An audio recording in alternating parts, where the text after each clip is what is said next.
Gir સોમનાથના કોડીનારના revenue વિસ્તાર અને નવાગામની વાડીમાં પરિવાર સાથે વિફરેલી સિંહણે આતંક મચાવ્યો। સિંહણે માનવ હુમલો કરતા લોકોમાં ફફડાટ ફેલાઈ છે। સિંહ પરિવારના આતંકને કારણે ગીર સોમનાથ જિલ્લાનું નવાગામ અને આસપાસનો વિસ્તાર થરથર કાપી રહ્યો છે।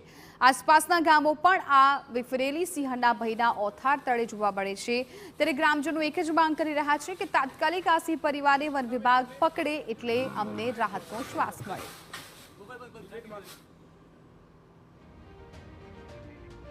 વધારે પડતી ગરમી પડતી હોવાથી વન્ય પ્રાણીઓ ખોરાક અને પાણીની શોધમાં જંગલ વિસ્તાર છોડી ગામડાઓ તરફ આવી ગયા હોવાનું અનુમાન, પરંતુ હવે સિંહોએ રેવન્યુ વિસ્તારમાં ધામા નાખતા લોકોમાં ભયનો માહોલ ફેલાયો। ત્યારે સિંહે એક યુવક પર અચાનક હુમલો કરતા ઇજાગ્રસ્ત થયો હતો, તો વન વિભાગ પણ સિંહોને પકડવાના પ્રયાસો કરી રહ્યું છે।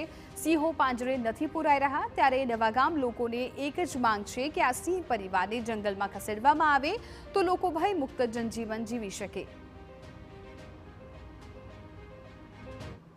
પરિવાર જે છે હજી સુધી તેની જગ્યા છોડતા નથી, ફાર્મની અંદર જ છે અને છેલ્લા 24 કલાકથી લોકો પ્રયત્ન કરી રહ્યા છે, જંગલ ખાતાની ટીમ।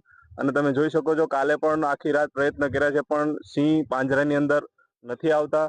એક બે આવે છે અને એક નીકળી જાય છે, એ રીતના થાય છે। માટે જંગલ ખાતાની ટીમ તો પ્રયત્ન તો કરે છે, પણ હવે વહેલી તકે સફળતા મળે તો સારું, કારણ કે ગામમાં અને આજુબાજુના ગામડા તેમજ લોકો બહુ પરેશાન થાય છે, વાડી આવતા ડરે છે।